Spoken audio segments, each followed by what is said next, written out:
ସମାଜରେ ଜଳ ପରିଚାଳନା କ୍ଷେତ୍ରରେ ମହିଳାମାନଙ୍କର ଭୂମିକା ଅପରିସୀମ ଓ ସେମାନଙ୍କୁ ସଶକ୍ତ କରିବା ଆମ ସରକାରଙ୍କର ଆମ ସମସ୍ତଙ୍କର ଇଏ ମୂଳ ଲକ୍ଷ୍ୟ ଅଟେ। 1992 ମସିହାରେ ବ୍ରାଜିଲର ରିଓ ଡି ଜେନେରିଓ ଠାରେ ଜାତିସଂଘର conference on environment and development ଅନୁଷ୍ଠିତ ହୋଇଥିଲା। ଏହି କନଫରେନ୍ସରେ ବିଶ୍ୱ ଜଳ ଦିବସ ପାଳନ କରିବା ପାଇଁ ଗୋଟିଏ ପ୍ରସ୍ତାବ ଆସିଥିଲା। ତେଣୁ ଜାତିସଂଘ ଦ୍ୱାରା ପ୍ରଣୋଦିତ ବିଶ୍ୱ ଜଳ ଦିବସ 1993ରୁ ପ୍ରତିବର୍ଷ ମାର୍ଚ୍ଚ 22 ତାରିଖରେ ଏହା ସାରା ବିଶ୍ୱରେ ପ୍ରତି ଦେଶରେ ପ୍ରତି ଅଞ୍ଚଳରେ ପ୍ରତି ରାଜ୍ୟରେ ପାଳନ କରାଯାଇ ଆସୁଅଛି। ଜଳର ଉତ୍କଟ ଅଭାବ ଏବଂ ଜଳ ପ୍ରଦୂଷଣର କ୍ରମାଗତ ବୃଦ୍ଧି ଯୋଗୁଁ ଜନ ସଚେତନତା ପାଇଁ ମୁଖ୍ୟତଃ ଆଜିର ଦିବସକୁ ପାଳନ କରାଯାଉଛି। ବିଶ୍ୱର ପ୍ରାୟ 200 କୋଟିରୁ ଉର୍ଦ୍ଧ୍ୱ ଲୋକ ଆଜି ଦିନରେ ବିଶୁଦ୍ଧ ପାନୀୟ ଜଳରୁ ବଞ୍ଚିତ ଅଛନ୍ତି। ପ୍ରଦୂଷିତ ଜଳ ଓ ଦୁସ୍ଥ ପରିମଳ ବ୍ୟବସ୍ଥା ଯୋଗୁଁ ପ୍ରତି 2 ମିନିଟରେ ଗୋଟିଏ ଶିଶୁର ମୃତ୍ୟୁ ହେଉଛି। ହାରାହାରି 10ଟା ବିଦ୍ୟାଳୟରୁ ହିସାବ କରି ଦେଖାଯାଇଛି ଯେ 3ଟି ବିଦ୍ୟାଳୟରେ ଶୁଦ୍ଧ ପାନୀୟ ଜଳ ବ୍ୟବସ୍ଥା ନାହିଁ। ବିଶ୍ୱର ପ୍ରତ୍ୟେକ ବ୍ୟକ୍ତିଙ୍କୁ ବିଶୁଦ୍ଧ ଜଳ ଯୋଗାଇ ଦେବା ସଙ୍ଗେ ସଙ୍ଗେ ଏହାର ଉପଯୋଗିତା ବିଷୟରେ ଜନସଚେତନତା ସୃଷ୍ଟି କରିବା ପାଇଁ ବିଶ୍ୱ ଜଳ ଦିବସ ସାରା ବିଶ୍ୱରେ ଏଇଥିପାଇଁ ସ୍ୱତନ୍ତ୍ରତାର ସହିତ ଏବଂ ସବୁ ସ୍ତରରେ ଏହା ପାଳନ କରାଯାଉଛି। ଏହାର ମୂଳ ଲକ୍ଷ୍ୟ ହେଉଛି 2030 ସୁଦ୍ଧା ସଷ୍ଟେନେବଲ୍ ଡେଭଲପମେଣ୍ଟ ଗୋଲ୍ 6କୁ ହାସଲ କରିବା, ଅର୍ଥାତ୍ 2030 ସୁଦ୍ଧା ସମସ୍ତଙ୍କୁ ବିଶୁଦ୍ଧ ଜଳ ଏବଂ ପରିମଳ ବ୍ୟବସ୍ଥାକୁ ସୁନିଶ୍ଚିତ କରିବା। କିନ୍ତୁ ଏହା ଏତେ ସହଜ ମଧ୍ୟ ନୁହେଁ। ଆମେ ଯେମିତି କହୁଛନ୍ତି ଯେ ସମସ୍ତଙ୍କୁ 2030 ସୁଦ୍ଧା ବିଶୁଦ୍ଧ ପାନୀୟ ଜଳ ଏବଂ ପରିମଳ ବ୍ୟବସ୍ଥାକୁ ପୂର୍ଣ୍ଣ କରିବା। ଏହା ଏଇଥିପାଇଁ ସହଜ ନୁହେଁ କାରଣ ବିଶ୍ୱର ମାତ୍ର 3.0% ଜଳ ବ୍ୟବହାର ଯୋଗ୍ୟ। ଏହାଠାରୁ ଆହୁରି ଗମ୍ଭୀର ବିଷୟ ଯେ ବିଶ୍ୱରେ ଉପଲବ୍ଧ ଜଳର ମାତ୍ର 0.006% ଜଳକୁ ପାନୀୟ ଜଳ ଭାବେ ବ୍ୟବହାର କରାଯାଇପାରିବ। ପ୍ରଧାନମନ୍ତ୍ରୀ ନରେନ୍ଦ୍ର ମୋଦିଜୀଙ୍କର ଦୂରଦୃଷ୍ଟି ସମ୍ପନ୍ନ ନେତୃତ୍ୱରେ ଜଳଜୀବନ ମିଶନ ଦେଶରେ ଏକ ବିପ୍ଳବ ଆଜି ଆଣିପାରିଛି।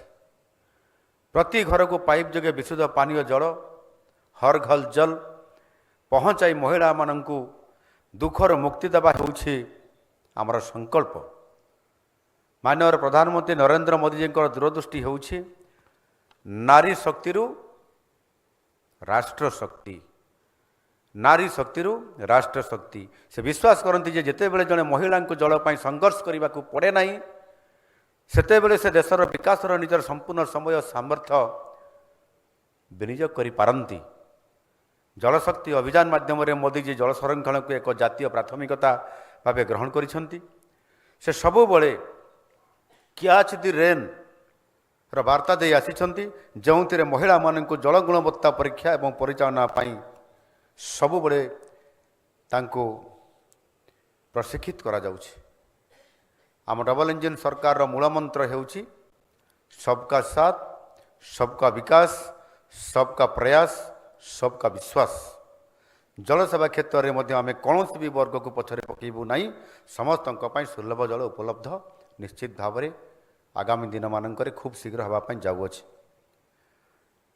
ମୋଦିଜୀଙ୍କର ସ୍ୱପ୍ନର ବିକଶିତ ଭାରତରେ ପ୍ରତିଟି ମା ଓ ଭଉଣୀଙ୍କୁ ସମ୍ମାନର ସହ ଜୀବନ ବିତାଇବା ପାଇଁ ସୁଯୋଗ ଦିଆଯାଉଛି। ଜଳ ପରିଚାଳନାରେ ମହିଳାମାନଙ୍କର ନେତୃତ୍ୱକୁ ସ୍ୱୀକୃତି ଦେଇ ସେ ଲିଙ୍ଗଗତ ବୈଷମ୍ୟ ଦୂର କରିବା ସହ ଗ୍ରାମୀଣ ଅର୍ଥନୀତିକୁ ସୁଦୃଢ଼ କରିବା ପାଇଁ ଇଏ ପଥ ପ୍ରଦର୍ଶନ ମଧ୍ୟ କରୁଛନ୍ତି। ସମୃଦ୍ଧ ଓ ବିକଶିତ ଓଡ଼ିଶା ଇଏ ଗଠନ ପାଇଁ ଜଳ ସୁରକ୍ଷା ହେଉଛି ଆମର ପ୍ରମୁଖ ସର୍ତ୍ତ। ଏଥିପାଇଁ ମହିଳା ସ୍ୱୟଂସହାୟକ ଗୋଷ୍ଠୀମାନଙ୍କୁ ଆମେ ଜଳ ସାଥୀ ଭାବେ ନିୟୋଜିତ କରି ସେମାନଙ୍କୁ ରୋଜଗାରର ମଧ୍ୟ ନୂଆ ପନ୍ଥା ଦେଖାଇଛୁ। ଆଜି ଅନେକ ଜଳସାଥୀର ଆମର ଭଉଣୀମାନେ ଆସିଥିବେ। ପାଣି ବିଲ୍ ଆଦାୟ ଠାରୁ ଆରମ୍ଭ କରି ପାଇପ୍ ଲାଇନ୍ ମରାମତି ପର୍ଯ୍ୟନ୍ତ ସବୁଥିରେ ମହିଳାମାନେ ଆଜି ନିଜର ଦକ୍ଷତା ପ୍ରତିପାଦନ କରିପାରୁଛନ୍ତି। ମୁଁ ଓଡ଼ିଶାର ସମସ୍ତ ସ୍ୱୟଂସହାୟକ ଗୋଷ୍ଠୀର ମାଆମାନଙ୍କୁ ଅନୁରୋଧ କରୁଛି ଯେ ଆପଣମାନେ ସମସ୍ତେ ଜଳ ସୁରକ୍ଷା ପାଇଁ ଆଗେଇ ଆସନ୍ତୁ। ଆପଣମାନେ ଚାହିଁଲେ ଗାଁର ଜଳ ସଙ୍କଟ ଦୂର ହୋଇପାରିବ ଏବଂ ଏକ ସୁସ୍ଥ ସମାଜ ମଧ୍ୟ ଗଠନ ହୋଇପାରିବ ଏବଂ ଯେଉଁ ସମସ୍ୟା ପ୍ରତିଦିନ ବାହାରୁଛି ତାହା ଆଉ ଏ ପ୍ରକାରର ସମସ୍ୟା ରହିବ ନାହିଁ। ମୁଁ ବିଭିନ୍ନ ସ୍ୱେଚ୍ଛାସେବୀ ସଂଗଠନକୁ ଅନୁରୋଧ କରୁଛି ଯେ ସେମାନେ ମଧ୍ୟ ଜଳ ସଂରକ୍ଷଣ କ୍ଷେତ୍ରରେ ଲୋକଙ୍କୁ ପ୍ରଶିକ୍ଷିତ କରନ୍ତୁ। ବିଶେଷ କରିକି ମହିଳାମାନଙ୍କୁ ଜଳ ପରିଚାଳନାର ବୈଷୟିକ ଜ୍ଞାନ ପ୍ରଦାନ କରନ୍ତୁ।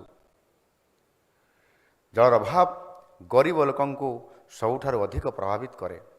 ତେଣୁ ସମାଜର ଶେଷ ପାହାଚରେ ଥିବା ବ୍ୟକ୍ତିଙ୍କ ପାଖରେ ବିଶୁଦ୍ଧ ଜଳ ପହଞ୍ଚାଇବା ଇଏ ଆମ ଡବଲ ଇଞ୍ଜିନ୍ ସରକାରର ଏବଂ ଆମ ବିଚାରର ଅର୍ଥାତ୍ ଅନ୍ତର୍ଦୟ ନୀତିର ଇଏ ହେଉଛି ଅଂଶବିଶେଷ। ଆମ ସରକାର ମିଶନ ପାୱାର ଅର୍ଥାତ୍ ପାୱାର, ୱାଟର ଏବଂ ରୋଡ଼ ଏ ତିନୋଟି ଯେଉଁ ମୌଳିକ ସମସ୍ୟା ବେସିକ୍ ନିଡ୍ସ ଯେଉଁଟା ସାଧାରଣ ଲୋକଙ୍କ ପାଖରେ ଦୈନନ୍ଦିନ ଜୀବନରେ ଆବଶ୍ୟକତା ହୁଏ। ପାୱାର ମାନେ ବିଜୁଳି ଆଉ ୱାଟର ମାନେ ହେଉଛି ପାଣି ଏବଂ ରୋଡ଼ କମ୍ୟୁନିକେସନ୍। ଇଏ ୱାଟର ମିଶନ ପାୱାର ଅଧୀନରେ ପ୍ରତିଟି ଅପହଞ୍ଚ ଗାଁ ଏବଂ ପଛୁଆ ଅଞ୍ଚଳର ବିଶୁଦ୍ଧ ପାଣି ଯୋଗାଇ ଦେବା ପାଇଁ ଆମ ସରକାର କାର୍ଯ୍ୟକାରୀ କରୁଛନ୍ତି। ଜଳସେବା କ୍ଷେତ୍ରରେ କୌଣସି ପ୍ରକାର ଭେଦଭାବକୁ ବରଦାସ୍ତ କରାଯିବ ନାହିଁ, ଏହା ଆମର ଦୃଢ଼ ସଂକଳ୍ପ। ସହରାଞ୍ଚଳରେ ବର୍ଷା ଜଳ ଅମଳ ପ୍ରକ୍ରିୟାକୁ ମଧ୍ୟ ଆମେ ବାଧ୍ୟତାମୂଳକ କରୁଛନ୍ତି। ଘରର ଛାତରୁ ପଡ଼ୁଥିବା ପାଣିକୁ ମାଟି ଭିତରକୁ ପକାଇଲେ ହିଁ ସରକାର ଜଳ ସଙ୍କଟ କମିବ। ସମସ୍ତେ ଏଥିପାଇଁ ସହଯୋଗ କରିବା ଆବଶ୍ୟକ ଅଛି। ସେଥିପାଇଁ ଆମେ ଗୋଟିଏ ଯୋଜନା ବା ସ୍କିମ୍ ଆମ ସରକାର କରିଛନ୍ତି। ସେ ସ୍କିମ୍ର ନାଁ ହେଉଛି CHHATA ଛାତ community harnessing and harvesting rain water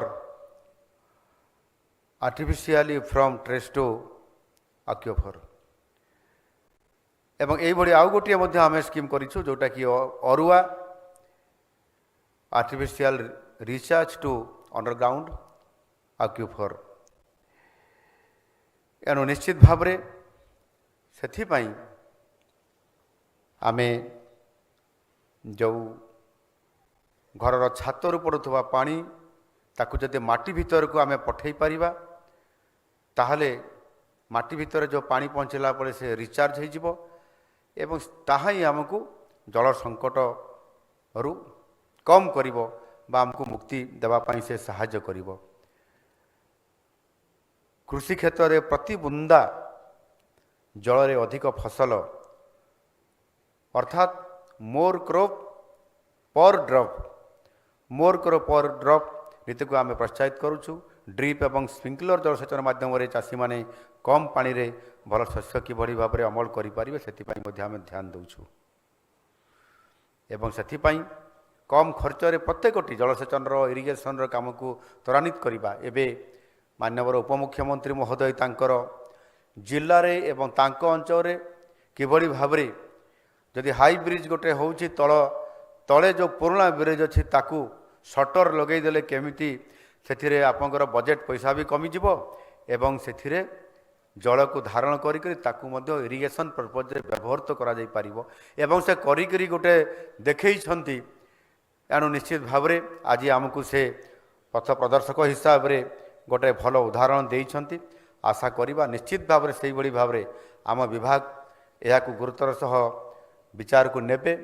ଯେଉଁଠି ରୋଡ଼ର ବ୍ରିଜ୍ ହେବ ସେଇଠି ଆମର କାମ ହେଉଛି ଆମେ ସଟର ଲଗାଇଦେବା। ଯଦି ପୁରୁଣା ବ୍ରିଜ୍ ଅଛି ଆମେ ତାକୁ କରିପାରିବା, ଏକ୍ଜାମିନ୍ କରନ୍ତୁ ଏବଂ ସେହି ଅନୁସାରେ ଆମେ ଆଗକୁ ଯାଇପାରିବା। ଜଳବାୟୁ ପରିବର୍ତ୍ତନର ପ୍ରଭାବ ସବୁଠାରୁ ଅଧିକ ଜଳ ଉତ୍ସ ଉପରେ ପଡ଼ୁଛି। ଏହାକୁ ରୋକିବା ପାଇଁ ଆମକୁ ବ୍ୟାପକ ବୃକ୍ଷରୋପଣ ଏବଂ ନଦୀଗୁଡ଼ିକର ସୁରକ୍ଷା କରିବାକୁ ପଡ଼ିବ। ଏକ ପେଡ଼ ମାଁ କେ ନାମ ମାଧ୍ୟମରେ ବୃକ୍ଷରୋପଣ କରିବାରେ ଦେଶରେ ଓଡ଼ିଶା ହେଉଛି ଏକ ଅଗ୍ରଣୀ ରାଜ୍ୟ। ମୋଦିଜୀଙ୍କର 75ତମ ଜନ୍ମଦିବସରେ ଅର୍ଥାତ୍ 17 ସେପ୍ଟେମ୍ବର 2025 ଆମେ ସେଦିନ ଗୋଟେ ମାସିଭ୍ ଡ୍ରାଇଭ୍ ଗୋଟେ ମିଶନ ମୋଡ଼ରେ କାମ କରିଥିଲେ ଯେ 75 ତମ ତାଙ୍କର ହେଉଛି ଜନ୍ମଦିନ।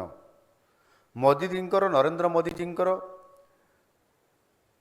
75ତମ ଜନ୍ମଦିନରେ ଆମେ 75 ଲକ୍ଷ ବୃକ୍ଷରୋପଣ କରିବା। ସାରା ଓଡ଼ିଶାରେ ସବୁ ପ୍ରତିଷ୍ଠାନ, ସବୁ ଅନୁଷ୍ଠାନ, ସରକାର, NGO, କ୍ଲବ, ଯୁବକ ସଂଘ, ମନ୍ଦିର କମିଟି, ସ୍ପୋର୍ଟସର କମିଟି ଏବଂ SHG ଗ୍ରୁପର ମା' ମାନେ, ଜଳସାଥୀର ଭଉଣୀମାନେ, ଏ ସମସ୍ତଙ୍କୁ ଆହ୍ୱାନ କରାଯାଇଥିଲା ଏବଂ ପ୍ରତ୍ୟେକ ଅଞ୍ଚଳରେ ନିଜ ଘରେ ବ୍ୟକ୍ତିଗତ ହିସାବରେ ଇ ଯେଉଁ ଗୋଟିଏ ମାସିଭ ଅଭିଯାନ ଆମେ କରିଥିଲୁ ଆଉ ସେଥିରେ ଆଶ୍ଚର୍ଯ୍ୟ ଭାବେ ସମସ୍ତେ ସାମିଲ ହୋଇଥିଲେ ଏବଂ ଆମକୁ ଏହାକୁ ରେକର୍ଡ କରିଥିଲୁ। ଯେଉଁଠି 75 ଲକ୍ଷ ବୃକ୍ଷରୋପଣ କରିବା ପାଇଁ ଆହ୍ୱାନ ଦିଆଯାଇଥିଲା 75ତମ ଜନ୍ମଦିନରେ, ମାନନୀୟ ଭାରତ ବର୍ଷର ଯଶସ୍ୱୀ ପ୍ରଧାନମନ୍ତ୍ରୀ ନରେନ୍ଦ୍ର ମୋଦିଜୀଙ୍କର ଜନ୍ମଦିନରେ, ସେଦିନ 75ର ଡବଲ ଅର୍ଥାତ୍ 1,49,00,000 ବୃକ୍ଷରୋପଣ ଆମେ କରିପାରିଥିଲେ। ଇଏ କମ୍ ବଡ଼ କଥା ନୁହେଁ।